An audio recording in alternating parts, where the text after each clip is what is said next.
வணக்கம் ஃப்ரெண்ட்ஸ், நல்லா இருக்கீங்களா? இன்றைக்கி நம்ம சசி கிச்சன் அண்ட் கார்டனில் கலோஞ்ச் பிளான்ட் பற்றின ஒரு வீடியோ தான் பார்க்க போகிறோம். ரொம்ப கலர்ஃபுல்லான பூ கொண்ட இந்த கலோஞ்ச் பிளான்ட்டை பற்றின ஒரு வீடியோ ஏற்கனவே நம்ம சேனலில் அப்லோட் பண்ணியிருக்கேன். பார்க்காதவங்க போய் பாருங்கள். இந்த பிளான்ட்டோட இந்த பூ தாங்க, இந்த பூக்கிற சமயம் ரொம்ப ஒரு பார்க்கும்போது ரொம்ப அழகாக இருக்கும். ஸோ இது பூத்து முடிஞ்சு இந்த வீடியோ நான் ஏற்கனவே போட்டிருக்கேன், எப்படி அதை ப்ரூன் பண்ணி விடணும், கட் பண்ணி விடணும் இந்த பூக்கள்லாம் முடிஞ்ச பிறகு அப்படின்ட்டு. ஸோ கட் பண்ணி விட்ட உடனே எங்கள் வீட்டில் இந்த மாதிரி அடுத்தடுத்து என்ன ஸ்டெப்பு, எப்படி க்ரோத் ஆச்சு அப்படிங்கிறத காட்டுறதுக்கு தான் இந்த வீடியோ. ஸோ நல்லா அதுக்கப்புறம் கட் பண்ணி விட்டோன்னா பாருங்கள் எவ்வளோ கிளைகள் வெடித்து அழகாக வளர ஆரம்பிச்சிருச்சு. செடியும் நல்லா பெருசாகிடுச்சு. அதுக்கப்புறம் நாங்கள் இந்த செடியிலேருந்து குட்டி செடி ஒன்று எடுத்து அதையும் புதுசாக ஒரு பாட்டில் மிக்சர் போட்டு வச்சோம். அதுவும் அந்த போன வீடியோவில் காட்டியிருக்கேன். அது இப்போ எந்த அளவு க்ரோத் ஆகிருக்குங்கிறத நீங்களே பாருங்கள். ஸோ கலோஞ்ச் பிளான்ட்டை பொறுத்தவரையும் ரொம்ப ஈஸியான ப்ராப்பகேஷன், ஈஸியான மெயின்டெனன்ஸ், பார்க்கவும் ரொம்ப அழகான ஒரு பூக்களை கொடுக்குற ஒரு பிளான்ட்டு. பட் எல்லா கலோஞ்ச் வெரைட்டியும் பூக்கள் கொடுக்கும், பூக்கள் அழகாக இருக்கும் அப்படிங்கிறத விட ஒரு சில கலோஞ்ச் பிளான்ட்டில் பூக்கள் அழகாக இருக்கும், ஒரு சில இதில் இலைகள் அழகாக இருக்கும். பாருங்கள், நம்ம குட்டியாக வச்சு எடுத்த அந்த சின்ன செடியாக எடுத்து வச்சது இப்போ எவ்வளோ பெருசாக வளர்ந்துருச்சு. இது நம்ம வீட்டில் இருந்து பழைய செடி, அதை நாங்கள் தொட்டி கொஞ்சம் பெருசாக மாற்றி வச்சோம். இந்த வருஷம் இப்போ பூத்து முடிஞ்சிருச்சு. கலோஞ்ச் பிளான்ட் எல்லா நர்சரியிலையும், லோக்கல் நர்சரியிலேயே கிடைக்குங்க. சின்ன பிளான்ட்டாக சின்ன பாக்கெட்டில் வாங்கினோம் அப்படின்னா 30 ரூபாய் டு 50 ரூபாயில் கிடைக்கும். அதுவே கொஞ்சம் பெருசாக வளர்ந்துருச்சு, ஒரு தொட்டியில் வச்ச மாதிரி வாங்கினோம் அப்படின்னா 100 ரூபாய் டு 150 ரூபாய் கிடைக்கும். ஃபஸ்ட்டு செடியை வாங்கிட்டு வந்தோடனே நம்ம பாட்டில் 4 இன்ச் பாட்டில் தான் ஃபஸ்ட்டு நம்ம வைக்கணும். எப்போதுமே இந்த கலோஞ்ச் பிளான்ட்டை பெரிய பாட்டில் நம்ம எப்போதுமே வச்சிடக்கூடாது. ஃபஸ்ட்டு 4 இன்ச் பாட்டில் வைக்கணும். இதுக்கான அந்த சாயில் மிக்சர் என்னென்ன இருக்கணும் அப்படின்னு பார்த்தீங்கன்னா, கோகோ பீட்டுக்கு தேங்காய் நார் கழிவு, அது கூட பெர்லைட்டு, அதுக்கப்புறம் கம்போஸ்ட் உரம், இது 3ஐயும் கலந்து நம்ம அந்த சாயில் மிக்சராக வைக்கணும். கொஞ்சம் செடி வளர்ந்த உடனே அதுக்கப்புறம் அடுத்த சைஸ் பாட்டு, அதாவது 6 இன்ச் பாட்டு, அதுக்கப்புறம் 8 இன்ச் பாட்டு அப்படின்ட்டு நம்ம கொஞ்சம் கொஞ்சமாக தான் அந்த பாட்டோட சைஸை இன்க்ரீஸ் பண்ணணும். எடுத்தோடனே நம்ம பெரிய பாட்டில் வைக்கக்கூடாது. ஓகே, அதுக்கப்புறம் இதுக்கு தண்ணி அப்படின்னு பார்த்திங்கன்னா, இது ஒரு சக்குலண்ட் வெரைட்டி. அதாவது அதோட இலையை பார்த்திங்கனாலே நல்லா தடிமனாக இருக்கும். அது காரணம் தண்ணியை நல்லா இழுத்து பிடிச்சி வச்சிட்ருக்கோம். ஸோ அந்த தண்ணி சத்துள்ள அந்த இலைகள் இருக்கிறனால நம்ம அதிகமாக இதுக்கு தண்ணி அடிக்கடி நம்ம கொடுக்கக்கூடாது. அதிகமாக தண்ணி கொடுத்திங்கன்னா பூக்களும் ரொம்ப அதிகமாக பூக்காது. சிலர் சொல்லுவாங்க பூக்களே பூக்க மாட்டேங்குது அப்படின்ட்டு. இதுக்கு தண்ணி எப்போ பார்த்திங்கன்னா, நம்ம அந்த சாயிலை தொட்டு பார்த்தோம்னா நல்லா ட்ரையான பிறகு தான் அடுத்த தண்ணி கொடுக்கணும். அடிக்கடி நம்ம தண்ணி விடக்கூடாது. இப்போ நாங்கள் புதுசாக 2 பிளான்ட்டு ஆன்லைன்லேருந்து வாங்கியிருக்கோம். இந்த பிளான்ட்டு பார்த்திங்கன்னா இலை பார்க்கும்போதே ரொம்ப அழகாக இருக்கும். ஒரு பிளான்ட்டில் பார்த்திங்கன்னா இந்த மாதிரி க்ரீன் லீஃபில் அவுட்டர் பார்டர் லைன், ஒரு ஒயிட் பேஸ் லைன் இருக்கிற மாதிரி இருக்கும். இன்னொரு செடி பார்த்திங்கன்னா பிங்க் கலர் பார்டர் இருக்கிற மாதிரி, இலையோட க்ரீன் கலரே வேறு மாதிரி இருக்கும். ரெண்டோடதும் பார்த்திங்கன்னா தெரியும். ஸோ இந்த 2 பிளான்ட்டும் ஆன்லைனில் வாங்கியிருக்கோம். இதுவும் கலோஞ்ச் வெரைட்டி தான். பட் இதோட பூ எந்த அளவு அட்ராக்டிவாக இருக்குமா அப்படிங்கிறது தெரியலை. பூத்ததுக்கப்புறம் பார்க்கலாம். இப்போ தான் நாங்கள் வாங்கியிருக்கோம். ஸோ இதுக்கும் அடுத்த சாயில் மிக்சர்க்கெலாம் இதே மாதிரி சக்குலண்ட்டுக்கு தேவையான அதே சாயில் மிக்சர் தான் கலோஞ்சுக்கும் சூட்டபிளாக இருக்கும். ஸோ அந்த சாயில் மிக்சர் போட்டு நம்ம சின்ன 6 இன்ச் பாட்டில் 2 செடியுமே வச்சுருக்கோம். அது பார்த்திங்கன்னா அதோட லீஃப்லேருந்தே பார்த்திங்கன்னா, இது சக்குலண்ட் வெரைட்டி நம்ம நிறையா கேள்விப்பட்டிருப்போம். அந்த கட்டி போட்டால் குட்டி போடும்லாம் சொல்லுவோம் இல்லையா? இது லீஃப் மூலமாகவும் ப்ராப்பகேட் பண்ணும். லீஃபில் குட்டி குட்டியாக செடி வரும். அதுக்கப்புறம் இதில் புதுசாக ஒன்று பார்த்திங்கன்னா, ஆலம் விழுதுகள், அந்த விழுது புதுசு அந்த கிளைகள்லேருந்து வரும் பார்த்திங்களா, தண்டுலேருந்து. அது மாதிரி இதில் வேர்கள் மாதிரி ஒரு ஸ்ட்ரக்சர் வளர்ந்து வளர்ந்து வந்துருந்துச்சு. பார்க்கும்போது இது வித்தியாசமாக இருந்துச்சு. இந்த சக்குலண்ட் வெரைட்டியில் இந்த ஒரு ஸ்ட்ரக்சர் இருக்குது பார்க்குறதுக்கு. ஸோ இதுக்கும் நாங்கள் அதே மாதிரி தான் சாயில் மிக்சர்லாம் போட்டிருக்கோம். அதுக்கப்புறம் நம்ம சாயில் மிக்சர் பார்த்துட்டோம், தண்ணி தேவை பார்த்துட்டோம். அதுக்கப்புறம் இதுக்கு சன்லைட் அப்படின்னு பார்த்திங்கன்னா, டைரெக்டாக பயங்கரமாக வெயில் போடுற மாதிரி சன்லைட்டு, டைரக்ட் சன்லைட்டில் வைக்கக்கூடாது.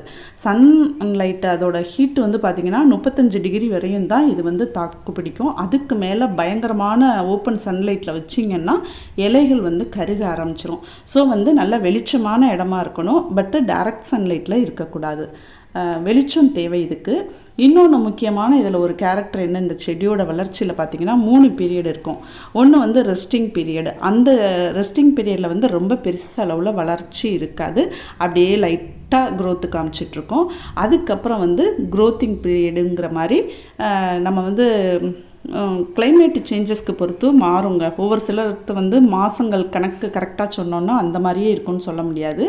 இப்போ வந்து பூக்கிற காலம் தனியாக இருக்கும், அதாவது resting period, growing period, flowering period அப்படின்ட்டு. ஃப்ளவரிங் வந்து எப்போ இருக்கும் பார்த்திங்கன்னா குளிர்காலம் ஆரம்பிக்கிறப்ப கரெக்டாக ஆரம்பிச்சிரும். அதாவது ஒரு குளிர் ஆரம்பித்து ஒரு 10 நாளில் பூக்க ஆரம்பிக்கும்.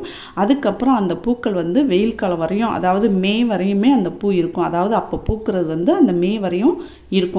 இதோட பூக்கள் வந்து சீக்கிரமாக வாடாது. அது ஒரு 3-4 மாதம் அப்படியே பூத்துக்கிட்டே இருக்கும். பழைய பூக்களும் அப்படி இருந்துகிட்டே இருக்கும். பார்க்கும்போது செடி ஃபுல்லும் பூக்கள் இருக்கிற மாதிரி இருக்கும். இப்போ இந்த இலையில் பார்த்திங்கன்னா குட்டியாக ஒரு பிளான்ட் வந்திருக்கு பாருங்கள். இலையோட அந்த எட்ஜஸ்லேருந்து குட்டி குட்டியாக பிளான்ட் வரும்.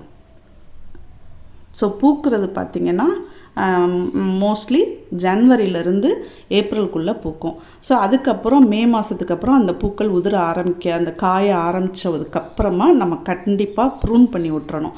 அதாவது ப்ரூன் பண்ணுற மெத்தடு வந்து நான் ஆல்ரெடி ஒரு வீடியோவில் அப்லோட் பண்ணியிருக்கேன், அதை பாருங்கள். அந்த மாதிரி நம்ம ப்ரூன் பண்ணி விட்டுட்டோம்னா புது புது கிளைகள் விட்டு செமையாக வளர ஆரம்பிக்கும். இதில் பாருங்கள், அழகாக குட்டியாக செடி வந்திருக்குது அந்த எட்ஜஸ்லேருந்து. இது கொஞ்சம் வளர்ந்துருச்சுன்னா அதை எடுத்து, இந்த இலையை எடுத்து நம்ம வந்து வேறு மாதிரி நம்ம மண்ணில் ஊண்டி வச்சோம்னா புது செடிகள் வளரும். அதே மாதிரி இதில் ப்ராப்பகேஷன் வந்து ரொம்ப ஈஸியான ப்ராப்பகேஷனுங்க. இந்த இலையில் வந்து வளர்கிற செடியாக இருக்கட்டும், கீழே வந்து மண்ணில் அந்த வேரை சுற்றி நிறைய புது செடிகள் வந்து வந்துகிட்டே இருக்கும். அதை எடுத்து நம்ம வைக்கலாம். அதுக்கப்புறம் ஒரு தண்டு ஒடிஞ்சிருச்சு அப்படின்னா அதை ஒடிச்சு அதில் கீழே உள்ள இலைகளை ஒரு 2-3 இலைகளை எடுத்துட்டு ரிமூவ் பண்ணிவிட்டு அப்படியே அந்த தண்டை வந்து நம்ம புது மண்ணில் ஊண்டி வச்சோம்னா புது செடியாக அது தனி செடியாக வளர்ந்துருது. நாங்கள் அந்த மாதிரி வச்ச செடி கூட வளர்ந்துருச்சு. இப்போ நாங்கள் வந்து அந்த ப்ரூன் பண்ணி விட்டதுக்கப்புறம் இப்போ வளர ஆரம்பிச்சிருக்கு பாருங்கள். நிறைய கிளைகள் விட்டு வளரும். இதில் வந்து ஒடிஞ்ச ஒரு கிளையை எடுத்து நம்ம மண்ணில் வச்சோம், அதுவும் வளர்ந்துருச்சு. அப்படி வளரலை அப்படின்னு யோசிச்சிங்கன்னா ரூட்டிங் ஹார்மோன்னு சொல்லுவோம் இல்லையா, அது இருந்துச்சுன்னா கூட அதை லைட்டாக நம்ம டிப் பண்ணி எடுத்துட்டு அதை திருப்பி வச்சோம் அப்படின்னா அந்த இதுவும் புதுசாக ஒரு செடி வளர்ந்துடும். கீழே வந்து நம்ம வேரை சுற்றி நிறைய புது செடிகள் வளருங்க. ஸோ ப்ராப்பகேஷனுங்கிறது இதில் ரொம்ப ஈஸி. இலைகள் மூலமாகவும் தண்டுகள் மூலமாகவும் புது செடிகள் மூலமாகவும் இது ஈஸியாக ப்ராப்பகேட் ஆகுது. எங்கள் வீட்டில் போன வருஷம் நான் அந்த வீடியோவில் போட்டிருந்தப்ப காமிச்சேன் அந்த புது செடி எடுத்து நாங்கள் வைக்கிறது. இப்போ அந்த செடி தனியாக பாருங்கள் எவ்வளோ பெரிய செடியாக வளர்ந்துருச்சு. அதுக்கப்புறம் ஒரு தண்டு ஒடிஞ்சது வந்து இந்த மாதிரி வளர்ந்துருக்குது. இப்போ பூக்கள் முடிகிற ஸ்டேஜுங்கிறனால எல்லாமே நாங்கள் கட் பண்ணி விட்டுட்டோம். அப்போ புது கிளைகள் விட்டு வளருது. பாட்டிங் மிக்சர் வந்து சக்குலண்ட் பிளான்ட்டுக்கு உள்ள அதே பாட்டிங் மிக்சர் சூட்டாக இருக்கும். பாட் வந்து சின்ன பாட்டிலேருந்து அடுத்தடுத்து நம்ம வந்து இன்க்ரீஸ் பண்ணிகிட்டே போகலாம் அதோட சைஸை. தண்ணி தேவை பார்த்திங்கன்னா ட்ரையாக விட்டு விட்டு தண்ணி ஊற்றணும், டெய்லி தண்ணி விடக்கூடாது. சன்லைட் பார்த்திங்கன்னா டைரக்ட் சன்லைட்டில் வைக்கக்கூடாது, பட் வெளிச்சமான இடத்துல வைக்கணும். 35 டிகிரிக்கு மேலே சன்லைட்டு பற்றக்கூடாது. ஸோ இதுதாங்க இதோட ப்ரொசீஜர். நம்ம வளர்க்குறதுக்கு ஈஸியாக வளர்க்கலாம். நல்ல ஒரு பூத்து நல்லா கண்ணு குளிர்ச்சியாக இருக்கக்கூடிய ஒரு பிளான்ட்டில் இதுவும் ஒன்று. நம்ம மொட்டை மாடியில் வச்சு டெரஸ் கார்டன் வைக்கிறவங்க நல்லா சூஸ் பண்ணக்கூடிய ஒரு பிளான்ட் இது. இப்போ நாங்கள் வந்து ஹைப்ரிட் வெரைட்டியாக அடுத்து வந்து நாங்கள் லோக்கல் நர்சரியிலேருந்து 3 பிளான்ட்டு வாங்கிட்டு வந்திருக்கோம். ஸோ அதுதான் இது. வேறு கலர் பூக்குறது மாதிரி வந்திருக்குது. ஸோ இது எப்படி வருது அப்படிங்கிறத பார்க்கலாம். இப்போ தான் புதுசாக வாங்கிட்டு வந்திருக்கோம்.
இந்த செடியை வந்து நம்ம அடுத்த பாட்டுக்கு மாற்றிட்டோம். நம்ம அதை ஏற்கனவே சொன்ன மாதிரி சாயில் மிக்சர் தான், கொக்கோபீட்டு, பெர்லைட்டு ப்ளஸ் கம்போஸ்ட் உரம்.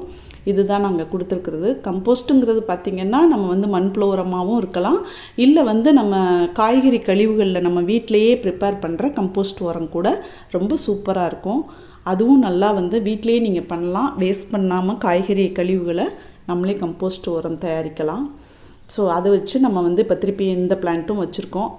இனிமே வந்து இந்த பிளான்ட்டு இந்த 3 புதுசு வாங்கிட்டு வந்தது இனி நெக்ஸ்ட்டு பூக்கிற அந்த காலம் பீரியடில் தான் பூக்கும். அப்போ தான் தெரியும் இது எந்த அளவு பூக்குது அப்படின்னு சொல்லிட்டு.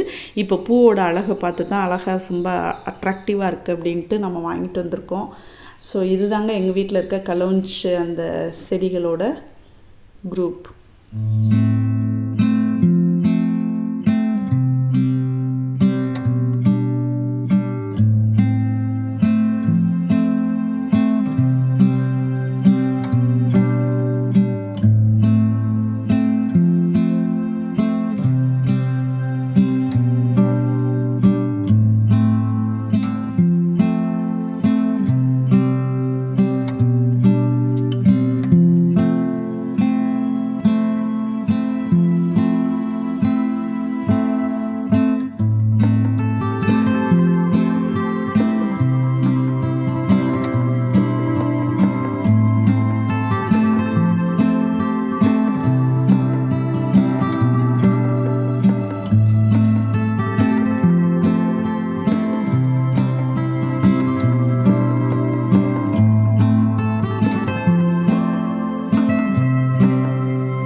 ஓகே ஃப்ரெண்ட்ஸ், நல்லா ஒரு கலர்ஃபுல்லாக அட்ராக்டிவான பூக்கள் கிடைக்கிற கலோஞ்ச் பிளான்ட்டை பற்றி பார்த்தோம்.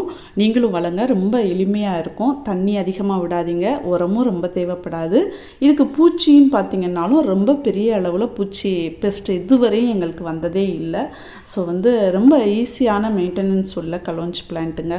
ஸோ அடுத்த வருஷம் நாங்கள் இந்த சீசனில் பூக்கும் போது அந்த ஒரு வீடியோவும் நான் அப்லோட் பண்ணுறேன் ஃப்ரெண்ட்ஸ். அடுத்து வேறு ஒரு வீடியோவில் நம்ம சந்திப்போம். தேங்க்யூ.